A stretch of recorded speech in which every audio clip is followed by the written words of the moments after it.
Once upon a time, in the surreal theater of Zimbabwean politics, there lived a man whose tongue had the elasticity of a yoga instructor and the loyalty of a whipped puppy. Ladies and gentlemen, we are talking about none other than the legendary Webster Shamu, ZANU-PF's unofficial minister of sycophancy, bootlicker in chief, and lifetime subscriber to the cult of presidential worship. Now, in most political systems, flattery has its place. A few kind words here, a pat on the back there, nothing too extreme. But Shamu, no. Shamu didn't just flatter, he bathed in it. He swam in the syrup of praise like a man trying to win Olympic gold in graveling.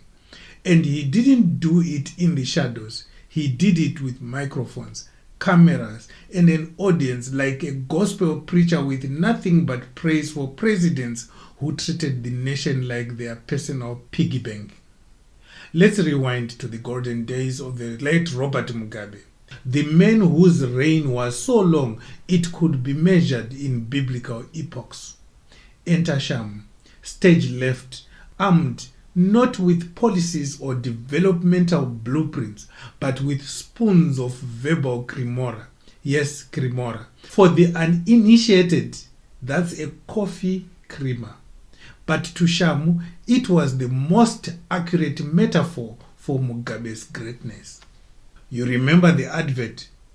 It's not inside, it's on top. Yeah, it just meant Mugabe was on top.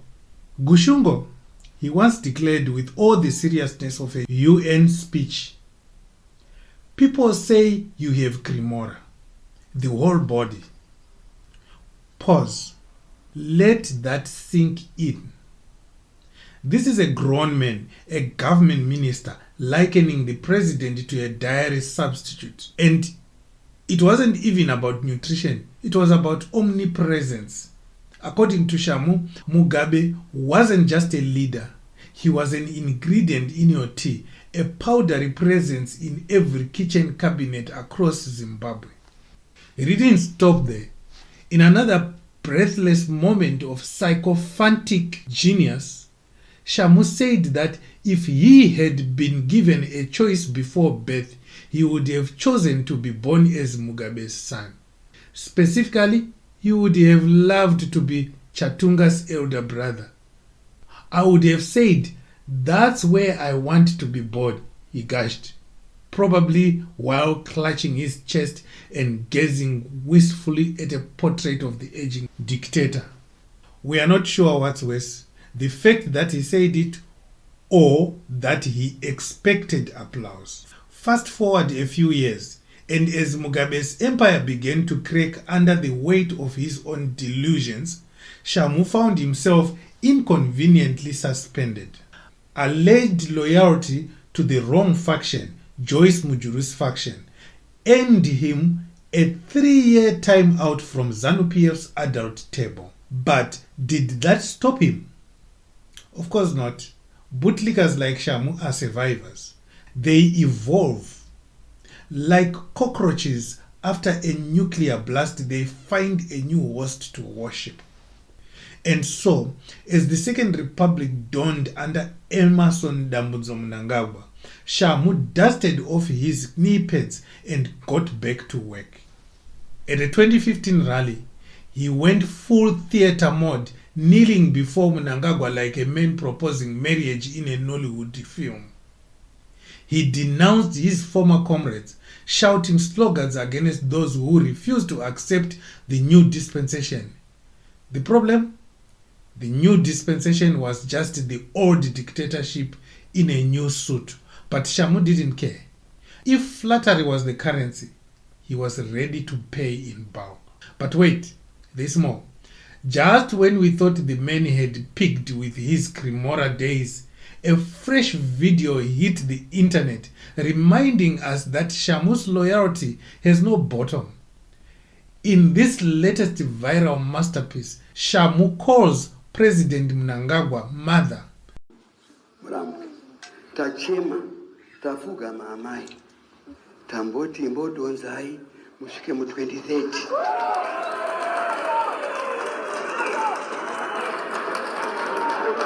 Vana vachema shefu, muri kuti hongunda aneta ndiyazopedza yeconstitution itwa nevanhu shefu.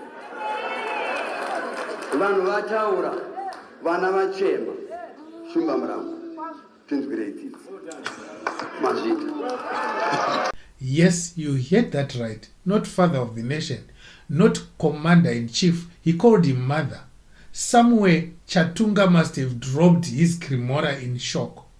In the video, Shamu, with the solemnity of a man testifying at a funeral, begs Mnangagwa to go all the way up to 2030.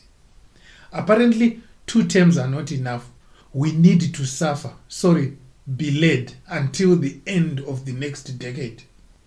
He calls on the president to rise, to carry the country forward, as if Mnangagwa is some benevolent matriarch gently cradling a broken economy in his arms. By this point, it's not bootlicking. It's an Olympic sport. If flattery were a currency, Shamu would be the Reserve Bank. If sycophancy were an art, he would have a gallery at the Louvre. But what has all this tongue acrobatics aimed him? A brief return to cabinet in 2017, only to be fired in 2018 for, wait for it, alleged vote rigging in ZANU-PF's own primaries. Yes, the party of rigging fired him for rigging. Irony, died a painful death that day. After that, Shamu was spotted attending rallies alone, often seated in the corner like the last uncle to be picked for the family photo. No opposition, no power, just memories of diary, metaphors, and misplaced loyalty. Yet he persists. Because for men like Shamu, power isn't about policy. It's about proximity, about being close to the throne, even if it means licking the feet of the men sitting on it. And that, dear viewers, is the tragedy of our political landscape. While the country reels from economic collapse, mass unemployment, and a health sector on life support, we have career politicians whose only qualification is their ability to produce grade A organic, full-fat bootlicking. So next time you see a minister praising a president like a cult leader, remember Webster Shamu, the man who tried to turn Cremora into a political strategy, the man who called a crocodile mother, the man who bootlicked his way to oblivion. And it is a tragedy, ladies and gentlemen, because almost every Zimbabwean has been turned into a bootlicker of some sort. This government has made us poor to a point that when people see Wicknell Chivayo's car in town, they mob at it, expecting to get some lifts of $100 bills flying. ZANU-PF has reduced not only the poor people to being beggars and bootlickers, but even those that were once in the echelons of power. And if you are wondering what his next move might be, well, don't be surprised if he compares Mnangagwa to SADS, or better yet says he would like to be reincarnated as the presidential limousine just to feel the weight of leadership every day. Zimbabwe deserves better. And on that note, if you enjoy this kind of hard-hitting, sarcastic and truth-telling commentary, do us a favor, hit that subscribe button like Shamu hitting the nil pause at a ZANU-PF rally. Share this with someone who still thinks politics is about service, and let's keep roasting the system until it finally feels the heat. This is Zimwaves TV. We don't sugarcoat, we cremora coat. Signing out.